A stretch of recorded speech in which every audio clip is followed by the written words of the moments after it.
Hello, and welcome to the Casualty Notification Officer Briefing. This presentation has been updated to include steps to take during the COVID-19 viral outbreak. Today, we're going to be discussing the purpose of a notification responsibility, selection of units to effect this notification, the method of notification and the team composition, transportation, the location of the next of kin, and ability to locate the next of kin, notifications, notification letters, preparing for notifications, making the notifications, informing the next of kin, things not to discuss with the next of kin, verification of that notification, and AFPC contact information at the end of this briefing. What is our purpose? Well, the purpose is to provide a dignified, compassionate, and humane notification to family members and other designated persons as promptly as possible as a member is placed in a casualty status. During this outbreak, in-person notifications will continue within the continental United States, Alaska, Hawaii, Puerto Rico, or other U.S. territories, and overseas, and CONUS, CDC, Department of State, Level 1 or Level 2 travel health notice locations, and were permissible in accordance with state and local restrictions. Due to COVID-19, where in-person notifications cannot be made in Level 1 or Level 2 travel health locations, telephone notifications can be executed to avoid delaying notifying the next of kin. All notifications in Level 3 locations will be made by telephone. Notification responsibilities. Notifications are always done on behalf of the Air Force Chief of Staff. Casualty notification duties have priority over all your other duties except in emergencies. It is always accomplished in service dress uniform. However, an update to this. To limit forced exposure, your teams will now be limited to no more than 2 personnel without a chaplain or medical representative until the national emergency is terminated. Now, the Air Force will task the nearest activity next to the next of kin's location to accomplish these casualty notifications. These activities include Air Force active duty bases, geographically separated units, Air National Guard units, Air Force Reserve units, and Air Force Reserve Officer Training Corps detachments. Now, there are 3 categories of notifications for casualties.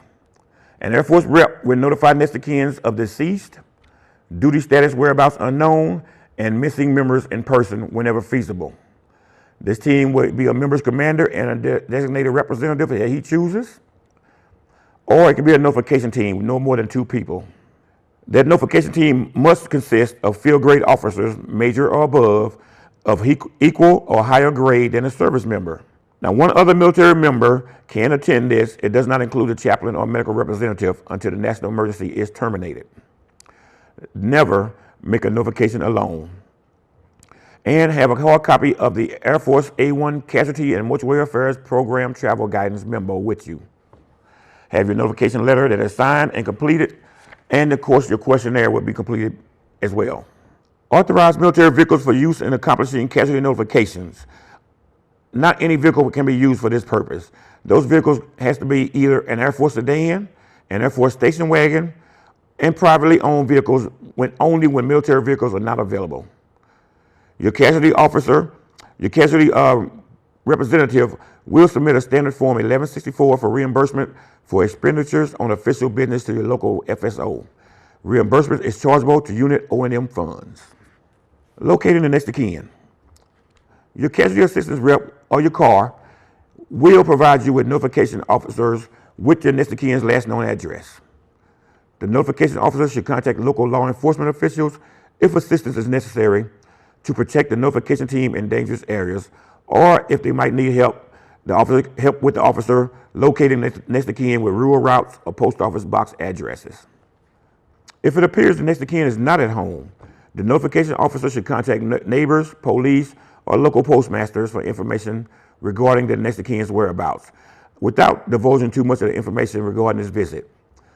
Things like, we have an important message to deliver on behalf of the Air Force Chief of Staff is sufficient to get this point across. If the notification team cannot locate the next of kin, or if the next of kin has moved from the area, immediately contact Headquarters AFPC at their toll-free number for further guidance. Now, the notification letter.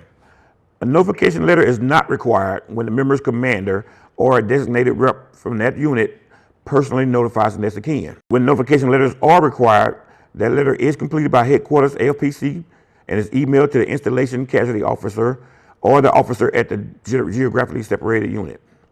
The CAR or the officer must print the letter verbatim and ensure it is ever free and add the notification officer's signature block to the letter. Preparing for notification, the CAR at headquarters AFPC provides the notification officer with the following information. We're going to give you a notification procedure briefing, the notification letter. During COVID, we're going to give you the Casualty and Mortuary Affairs Program Travel Guidance Memo, the COVID-19 Health Questionnaire, which must be completed before you go out to notify. The next of kin's address and names, advice and instructions if problems occur.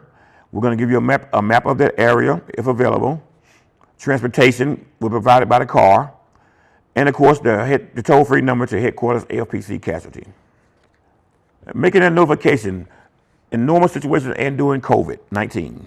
As a minimum, the notification officer should, if available, utilize gloves and knock at the door.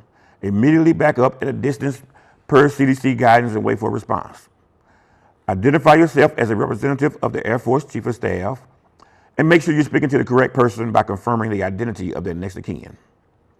And you're also going to inform the residents that you will practice social distancing per CDC guidance during the notification and any subsequent conversations you have after this. And paraphrase the circumstances as best as possible in the notification letter. While making the notification, do not hurry your words. Speak as naturally as possible. Do not extend overly sympathetic gestures that may be taken the wrong way.